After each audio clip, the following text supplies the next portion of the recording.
Assalamualaikum warahmatullahi wabarakatuh. Selamat pagi anak-anak. Bagaimana kabarnya hari ini? Semoga selalu diberikan kesehatan ya. Nah, pada pembelajaran Al-Quran hadis ini, kita akan membahas mengenai materi semua bisa diselesaikan dengan musyawarah. Nah, ada yang tahu musyawarah itu apa? Musyawarah itu menurut pengertian bahasa berarti mengeluarkan madu dari sarang lebah. Jadi, dalam menyelenggarakan musyawarah itu harus dengan tujuan yang baik.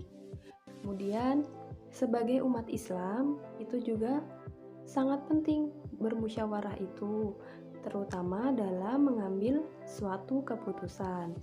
Seperti Nabi Muhammad SAW yang selalu mengutamakan tradisi musyawarah. Contohnya dalam peristiwa Perang Uhud. Nah, strategi yang digunakan dalam Perang Uhud ini merupakan hasil dari musyawarah antara Nabi dengan para sahabatnya. Kemudian Bu, bagaimana supaya musyawarah itu berjalan dengan lancar dan tertib?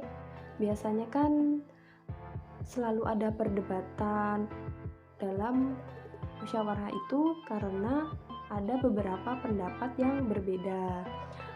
Nah, cara yang pertama yaitu musyawarah harus dilakukan dengan sikap yang lemah lembut serta menghindari tutur kata yang kasar dan terkesan keras kepala. Kemudian yang kedua yaitu terbuka dan pemaaf.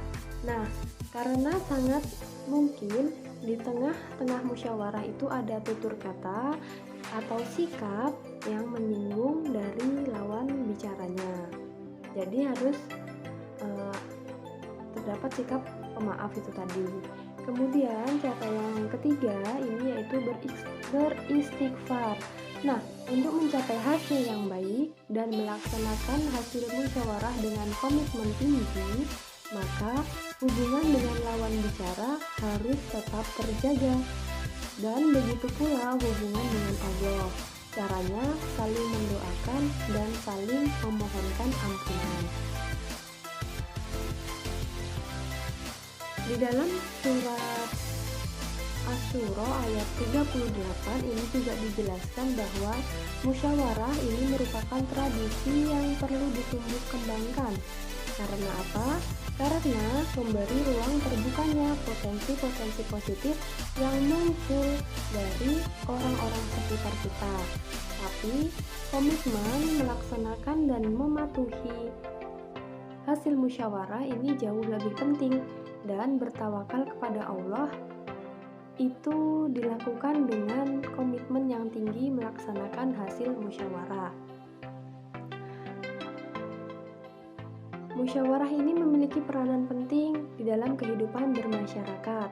Musyawarah ini tidak harus melibatkan banyak orang, tetapi bisa juga dilaksanakan dengan melibatkan satu orang saja.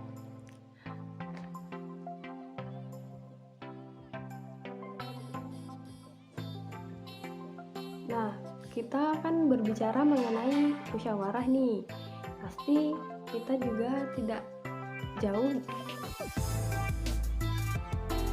berpikir mengenai kepemimpinan. Karena di dalam kepemimpinan itu pasti akan ada yang namanya musyawarah. Kemudian ada yang tahu tidak mengenai karakter pemimpin, seorang pemimpin yang disenangi oleh rakyat itu seperti apa? Ada yang tahu? Nah, baiklah, di sini karakter pemimpin yang disenangi oleh rakyat yaitu pemimpin yang memberi ruang untuk berpendapat dan mendengar masukan dari warga negaranya. Rakyat itu akan senang dengan pemimpin yang mengedepankan musyawarah, terbuka untuk menerima kritik dan masukan dari semua pihak, serta berkomitmen melaksanakan kebijakan dan kesepakatan yang telah ditetapkan. Kemudian sebagaimana yang dikatakan juga oleh para ulama di sini bahwa pemimpin harus melibatkan warga dan mempertimbangkan masukan-masukan dari mereka, baik berkaitan dengan urusan negara maupun urusan mengenai agama.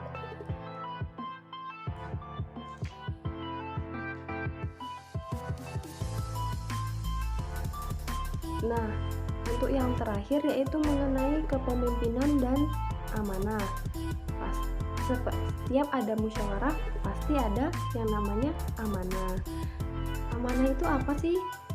Amanah yaitu semua kewajiban yang harus kita tunaikan kepada yang lain karena menjadi haknya yang harus diterima oleh orang lain.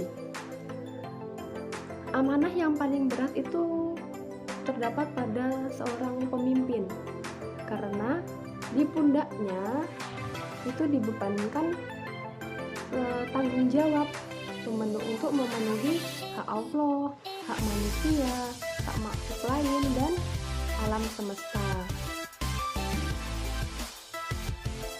Kemudian pemimpin yang memegang amanah ini merupakan pemimpin yang mendorong umatnya untuk mendapatkan haknya seperti hak berbicara, hak menyampaikan pendapat, hak mengkritisi, dan memberikan masukan kepada pemimpinnya dengan cara yang santun.